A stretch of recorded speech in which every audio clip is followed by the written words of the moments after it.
നമ്മുടെ കുട്ടി കസ്റ്റമറേ എവിടെ ഒരു ബട്ടർഫ്ലൈ കണ്ടുകണ് കേക്കിൽ. അത് കസ്റ്റമർ പേരൻസ് പറഞ്ഞ് കേക്കിൽ ബട്ടർഫ്ലൈ അല്ല, അത് ചോക്ലേറ്റിൻ്റെ ഡെക്കറേഷനാണ്. അപ്പോൾ അവളെ ബർത്ത്ഡേക്ക് ബട്ടർഫ്ലൈ കേക്ക് തന്നെ വേണം. ആദ്യം നമ്മുടെ പേരൻസ് പറഞ്ഞ് ഒരു വാനില കേക്ക് അതിൻ്റെ എവിടെയെങ്കിലും 2 ബട്ടർഫ്ലൈ വെച്ച് തരുമെന്ന് വെച്ചു. അങ്ങനെ ഞാൻ ഒരുപാട് തീമും കാര്യങ്ങളൊക്കെ അയച്ചു കൊടുത്തു. ലാസ്റ്റ് ആ കേക്ക് ചെന്നെത്തിയത് നമ്മുടെ ബട്ടർഫ്ലൈ ഷേപ്പിൽക്കാണ്.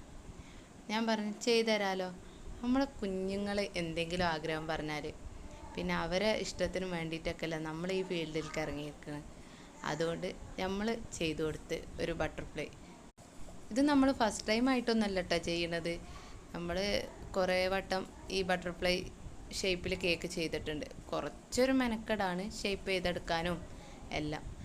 എന്നാലും കുഴപ്പമില്ലാത്ത രീതിയിൽ കളറൊന്നും കൂടുതൽ ഞാൻ ആഡ് ചെയ്യാറില്ല കേട്ടോ. ആദ്യം വൈറ്റ് ക്രീം വെച്ചിട്ട് തന്നെ ചെയ്തിട്ട് പിന്നെ അതിലേക്ക് കളർ ജസ്റ്റ് ഒന്ന് ആഡ് ചെയ്ത് കൊടുക്കുള്ളൂ. എന്നാൽ പിന്നെ കൂടുതൽ ക്രീമിൽ കളറായി എന്നുള്ള ഒരു കുഴപ്പമില്ല, ബിറ്റർ ടേസ്റ്റും വരില്ല. പിന്നെ കുഞ്ഞുങ്ങൾക്ക് കൊടുക്കണതല്ലേ, നമ്മൾ അത്രയും കെയർഫുള്ളായിട്ട് കൊടുക്കണമല്ലോ. അങ്ങനെ നമ്മുടെ കേക്ക് ഏകദേശം കംപ്ലീറ്റ് ആയിക്കണ്. നമ്മളെ കൂടുതൽ സപ്പോർട്ട് ചെയ്യുകയാണെങ്കിൽ കൂടുതൽ വീഡിയോ ആയിട്ട് നമ്മൾ വീണ്ടും വീണ്ടും വരുന്നതാണ്. അപ്പോൾ എല്ലാവരും സബ്സ്ക്രൈബ് ചെയ്ത് കമൻറ്റും ചെയ്യുക. Okay, by.